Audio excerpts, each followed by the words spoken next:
हरे कृष्णा, राधे राधे। आज आपको श्री बांके बिहारी जी महाराज का एक और चमत्कार बताते हैं। ये बहुत पुरानी घटना नहीं, अभी लॉकडाउन के समय मार्च 2020 की ही घटना है। बहुत भाव विभोर करने वाली घटना है। प्रेम से मन से सुनना।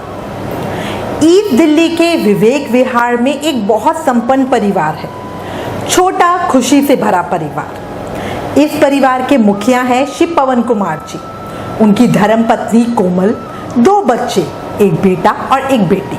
छोटा बट बहुत सुखी परिवार। बड़ी बेटी इंजीनियरिंग की पढ़ाई वाराणसी उत्तर प्रदेश के इंडियन इंस्टीट्यूट ऑफ टेक्नोलॉजी से कर रही है। बेटा 12वीं की परीक्षा की तैयारी कर रहा है। पूरा परिवार बहुत खुश और प्रेमी भक्तजन है। सभी श्री बांके बिहारी जी महाराज के अनन्य भक्त हैं। बहुत गहन आस्था है सबकी बिहारी जी महाराज पर। पवन जी कहते हैं कि उनका शरीर जैसे फोन की बैटरी है और श्री बांके बिहारी जी महाराज उनके चार्जर हैं। महीने में एक बार दर्शन करना ऐसा है जैसे बैटरी को चार्ज करना, ताकि जीवन की गाड़ी को चलाया जा सके। मैं भी पवन कुमार जी के इस बात से बहुत सहमत हूँ। सच्ची मुझे भी ऐसा ही लगता है कि जब से लॉकडाउन के चलते मंदिर बंद हुए हैं, ऐसा लगता है कि हमारे जीवन की गाड़ी चलनी ही बंद हो गई है। अब धक्के दे देकर हम अपनी जिंदगी चला रहे हैं। पहले तो मैं अपने मन को तसल्ली दे देती थी कि चलो बिहारी जी महाराज ने वृंदावन वास नहीं दिया तो कोई बात नहीं, पर कम से कम इतना सुख तो है कि अपने आसपास ही रखा है। 2 घंटे में पहुंच जाओ, दर्शन कर लो। वरना कई भक्त तो इतने दूर रहते हैं कि बहुत प्लानिंग करके, बहुत समय निकाल कर ही वो आ पाते हैं। पर इस लॉकडाउन ने मेरी वो तसल्ली भी खत्म कर दी। कभी सोचा ना था कि जिंदगी में ये समय भी आएगा, इतने महीने हो जाएंगे और हम बिहारी जी महाराज के दर्शन भी नहीं कर पाएंगे। बांके बिहारी जी महाराज के दर्शनों के बिना जीना भी ये जीना नहीं है, बहुत ही बेकार समय है। देखो, बिहारी जी महाराज की तस्वीर है, उनके दर्शन कर लो, पर मंदिर में उन्हें के सामने खड़े होकर दर्शन करना, उनसे बातें करना, उन्हें अपने दिल का हाल बताने में अलग ही तसल्ली मिलती है। और वृंदावन की हवा में ही कुछ बात है, मन अपने आप भक्ति में चला जाता है। चलिए वापस स्टोरी की तरफ आते हैं। पवन जी और उनका पूरा परिवार पूरी तरह श्री बिहारी जी महाराज पर आश्रित है। उनकी पत्नी कोमल अपने नाम के अनुसार व्यवहार में भी बहुत कोमल है। पवन जी का अपना जर्नल ग्रोसरी स्टोर है। व्यवसाय बहुत अच्छा है, व्यापार में उनका अच्छा खासा नाम है। उन्होंने अपने आप को पूरी तरह बिहारी जी महाराज के सुपुर्द कर रखा है। जीवन बहुत अच्छे से चल रहा था। फिर बीच में आ गया ये कोरोना का रोना। कोरोना के चलते हर जगह लॉकडाउन हो गया। वाराणसी में उनकी लड़की आशा एक कमरा किराए पर लेकर रहती थी। उसने कॉलेज हॉस्टल में इसलिए एडमिशन नहीं लिया क्योंकि जब सभी लड़के एक साथ होती हैं तो पढ़ाई में खलल होता है, कुछ और ही बातें होती हैं। इसी विचार के साथ आशा ने अपने लिए एक कमरा अलग से किराए पे लिया था। पर अब आशा लॉकडाउन के चलते उस कमरे में अकेली पड़ गई थी। ऐसा होगा ये जिंदगी में कभी किसी ने सोचा भी नहीं था। लोग पूरी तरह घरों में कैद हैं, बाहर जाने में भी डर था, करे तो क्या करे। मार्च 2020 में इंटरनल असेसमेंट एग्जाम के चलते आशा घर नहीं आई। पर ये क्या, अचानक ही सरकार की तरफ से बंद का ऐलान हो गया। अब तो कुछ हो भी नहीं सकता था, करे तो क्या करे। बहुत परेशान वहां आशा और यहाँ दिल्ली में पवन जी और कोमल जी। कोमल जी तो ज्यादा से ज्यादा समय आशा के साथ फोन पर ही बात करने पर बिताती थी, ताकि उनकी बेटी को डर ना लगे, यह एहसास रहे कि कोई उसके साथ है। सभी बिहारी जी महाराज से प्रार्थना कर रहे थे। एक एक दिन काटना भारी हो रहा था। आशा कमरे में अकेली थी। एक दिन आशा को बुखार आ गया। सबको डर था कि ये कोरोना ना हो, पर आशा किसी के संपर्क में तो आई नहीं थी।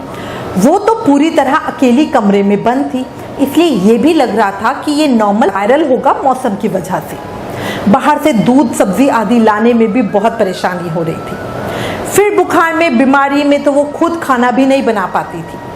पहले तो ऐसा था कि बीमारी आदि स्थिति में उसकी कोई सहेली मदद के लिए आ जाती थी, और अगर कुछ नहीं होता था तो वो होटल से खाना ऑर्डर करके मंगवा लेती थी। खाना खाया, दवाई ली और आराम करने से ठीक हो जाती थी। पर अब इस लॉकडाउन की स्थिति में बाहर से कुछ ऑर्डर भी नहीं कर सकती थी। बुखार बार बार आ रहा था, दवाई खाकर उतर जाता, फिर आ जाता। आशा तो अब ब्रेड और मैगी पर ही थी। उसकी माँ ये सुनकर बहुत रोती, अपने बिहारी जी महाराज को कहती, देख रहे हो लड़की की क्या हालत हो रही है, कितनी परेशान हो रही है वो। एक दिन की बात है, आशा माँ से फोन पर बात कर रही थी। दिन के 12 बजे के करीब का समय होगा। सरकार की तरफ से न्यूज आई थी कि लॉकडाउन दूसरे फेज के लिए बढ़ा दिया गया है। उसने ब्रेड खाई और दवाई ली। तभी कमरे पर किसी ने नॉक किया। आशा ने दरवाजा खोला तो सामने एक बहुत सुंदर हिष्ट पुष्ट व्यक्ति खड़े हुए थे। उन्होंने बढ़िया सूट पहन रखा था, साथ में एक महिला भी थी। आशा ने उनका परिचय पूछा तो वे बोले कि हम लोग सोशल वर्कर हैं, लोगों की मदद करते हैं। हमें जानकारी मिली है कि आप यहाँ अकेली हैं और दिल्ली की रहने वाली हैं। लॉकडाउन के चलते यहाँ वाराणसी में अकेली फंस गई हैं। उन्होंने कहा कि वो दिल्ली ही जा रहे हैं, अगर आशा चाहे तो उनके साथ चल सकती है।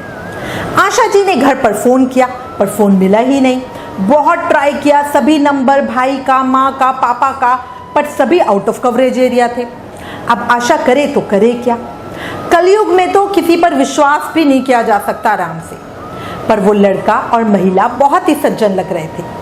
आशा को इस तरह परेशान देखकर वो लड़का बोला, बहन आप चिंता ना करो, मैं तुम्हारे पिताजी को बिहारी जी मंदिर में बहुत बार मिला हूँ, तुम निश्चित होकर मुझ पर विश्वास कर सकती हो। अब जब बिहारी जी महाराज का नाम आ गया तो आशा फिर उसके बाद कोई क्वेश्चन ही नहीं कर सकी। आशा ने उनका नाम पूछा तो वो बोले, सब हमको बिहारी बाबू कहते हैं। आशा का मन भी गवाही दे रहा था कि वो उन पर विश्वास कर सकती है। वो महिला तो इतनी सुंदर, गोरी चिट्टी, तीखे नैन नक्श, ऐसा लग रहा था हाथ लगाने से ही मैली हो जाएंगी। उनकी बातों में, उनके शब्दों में तो शहद घुला हो, इतना मीठा। आशा ने जल्दी से अपना थोड़ा सा जरूरी सामान, किताबें वगैरह ली।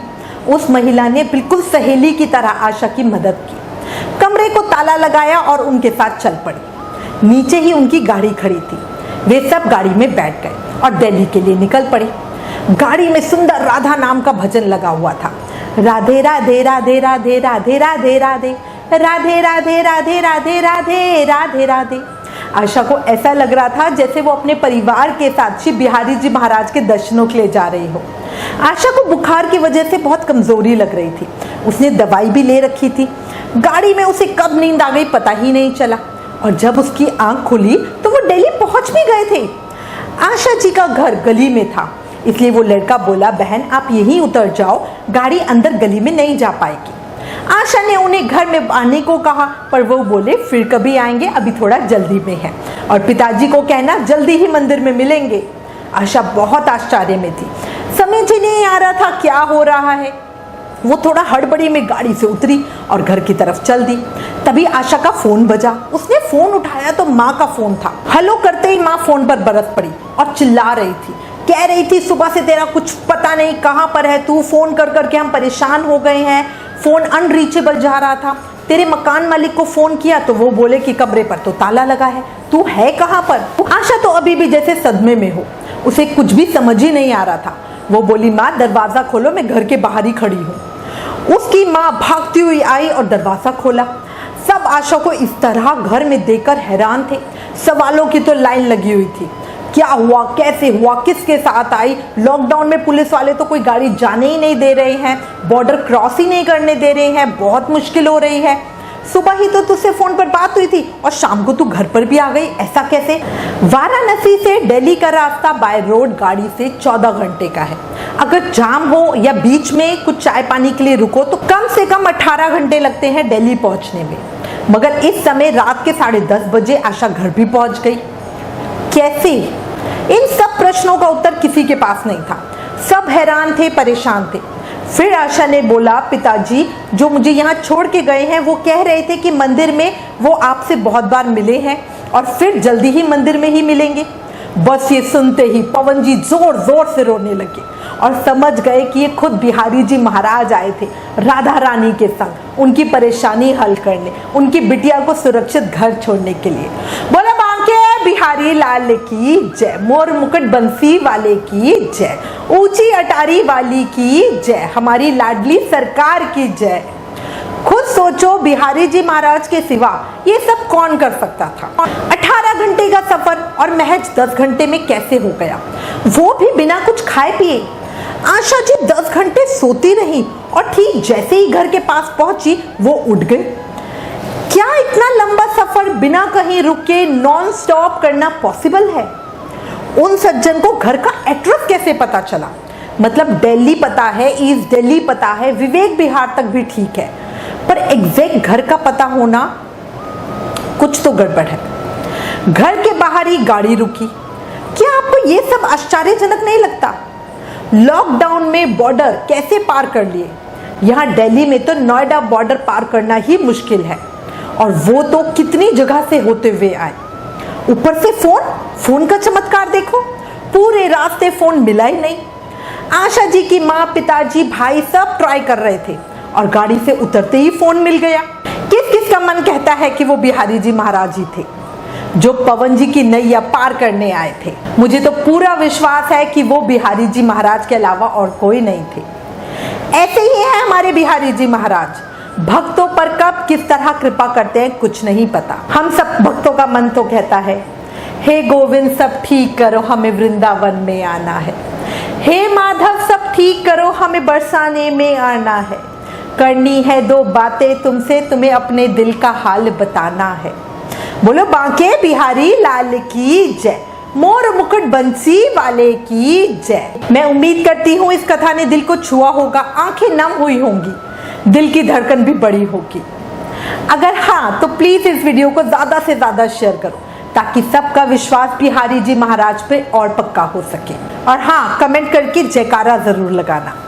Please like, share and subscribe. Thank you. Hare Krishna.